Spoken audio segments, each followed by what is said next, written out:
अस्सलाम वालेकुम रहमतुल्लाह।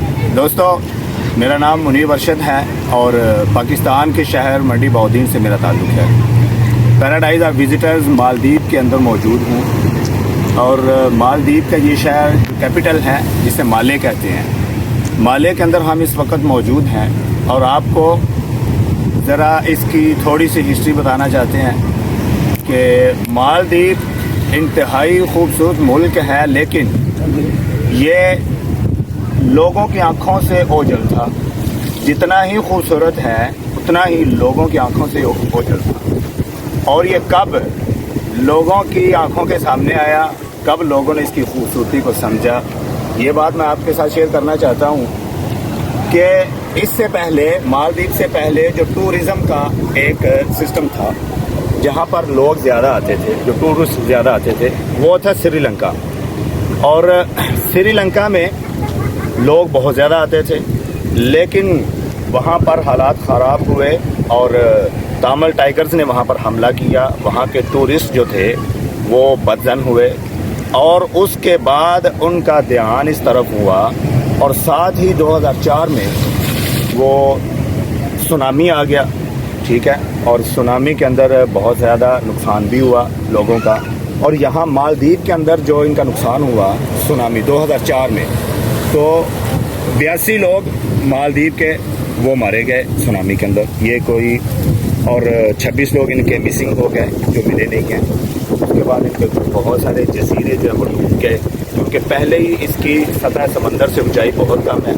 तो सब सुनामी आया था तो बहुत सारे लोगों ने माइग्रेट करके जो जजीरे बचे थे उनके ऊपर उन्होंने अपनी पनाह ली थी।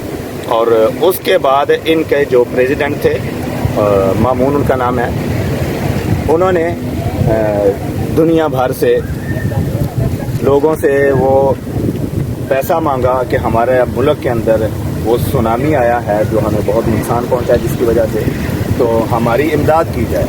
तो बहुत सारे मुल्कों ने इनकी इमदाद की। उस वक़्त इन्होंने 2004 के बाद मालदीव को डेवलप करना शुरू किया है। और ये भी मैं आपको बताऊं कि यहाँ पर जो बिजली आई है सबसे पहले वो 1996 में आई है। वो जापान का प्रोजेक्ट है, यानी उससे पहले 96 से पहले यहाँ पर बिजली मौजूद नहीं थी।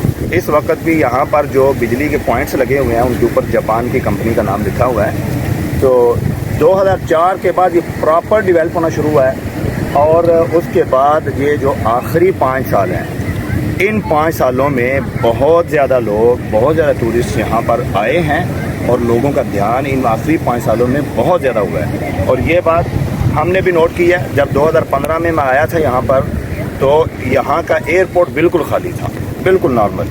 लेकिन इस दफ़ा जब हम एयरपोर्ट पर पहुँचे हैं तो आप यकीन करें कि हमें 1.5 घंटा लगा है वहाँ पर फ्री होने तक, और 1.5 घंटे में हर 15 से 20 मिनट के अंदर फ़्लाइट उतर रही थी और अंदर बहुत ज़्यादा रश था। यूँ समझें कि एयरपोर्ट का जो रूम है, जो चेकिंग रूम है, वो बिल्कुल फुल था।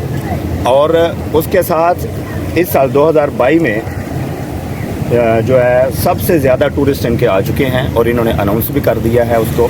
और बाकायदा एक ये कैपिटल शहर के अंदर प्रेसिडेंट हाउस के साथ एक बहुत बड़ी स्क्रीन इन्होंने लगाई है और उसके अंदर उन्होंने लिखा हुआ है कि हमारा ये जो गोल्डन ईयर है इसके अंदर सबसे ज़्यादा टूरिस्ट आ चुके हैं। और ये आप बैक पे देखें, ये डेवलपमेंट का एक हिस्सा है। 2018 के अंदर ये एक बहुत खूबसूरत ब्रिज आपको नज़र आ रहा है। ये कैपिटल माले से लेकर एयरपोर्ट, वो साथ ही आपको जहाज़ भी नज़र आ रहे होंगे एयरपोर्ट के ऊपर, ये कैपिटल को अटैच करता है साथ ही। और इंतहाई खूबसूरत एयरपोर्ट भी इन्होंने, और मशीनें नज़र आ रही हैं आपको, डेवलप हो रहा है बहुत ज़्यादा और मज़ीद उसको खूबसूरत बना रहे हैं। तो आने वाले दिनों में हम अंदाज़ा लगा रहे थे कि ये मालदीव पहले ही बहुत महंगा है और आने वाले दिनों में मज़ीद महंगा हो जाएगा टूरिस्ट के लिए। और ये जो ब्रिज है ये चाइना ने बनवाया है, ठीक है, चाइना ने, और वो बिल्कुल इनसे टैक्स नहीं ले रहे, ये टैक्स फ्री है, ठीक है। और यहाँ पर ज़्यादा होल्ड जो है वो इंडिया का है। हर चीज़ ज़्यादातर यहाँ पर इंडिया से आती हैं। इस वक्त जो गवर्नमेंट मौजूद है, जो प्रेसिडेंट है, इब्राहिम उनका नाम है, वो भी इंडिया का बहुत ज़्यादा महबूब तरीन है। तो लोग उससे ज़रा ज़्यादा मुतनफ़र भी हैं। यहाँ पर भी ज़रा पॉलिटिकल गर्मी पाई जाती है, मौसम की गर्मी के साथ साथ, जैसे पाकिस्तान में मौजूद है। تو چائنا کی ان کو بڑی دقت ہے, بڑی پریشانی ہے کہ وہ یہاں کیوں گھس رہا ہے, اور ہمیں علم ہے کہ چائنا ہر جگہ پہ گھس رہا ہے. یہ انہوں نے برج بنا دیا ہے, بڑا خوبصورت ہے. ان کے مقابلے میں انڈیا والے دوسرا برج شروع کر رہے ہیں, تو اس کی اپوزٹ سائڈ سے ایک اور جزیرہ ہے, وہ بھی بڑا خوبصورت جزیرہ ہے, ولنگلی اس کا نام ہے. تو وہاں پر انڈیا والے بھی برج بنا رہے ہیں جو کہ مزید اس کی خوبصورتی کا باعث بنے گا. اور اسی سال 2022 میں یہ ہمارے بالکل بیک ہوئے انتہائی خوبصورت مسجد ہم آپ کو دکھانے جا رہے ہیں. جو انہوں نے مسجد بنائی ہے وہ دل کو چھو جانے والی مسجد ہے, اور نظارہ دیکھ کر بالکل بیچ کے اوپر یہ مسجد بنائی گئی ہے.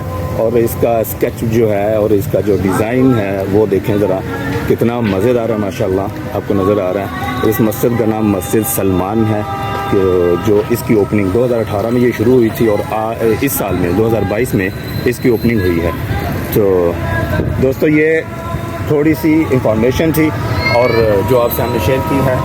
ہمارے ساتھ رہیے گا اور ہمارے چینل کو سبسکرائب کیجئے گا. مزید ویڈیوز کو دیکھنے کے لیے ہمارے ساتھ اٹیچ رہیں. دعاؤں میں یاد رکھیے گا, اپنا خیال رکھیے گا. السلام علیکم ورحمۃ اللہ.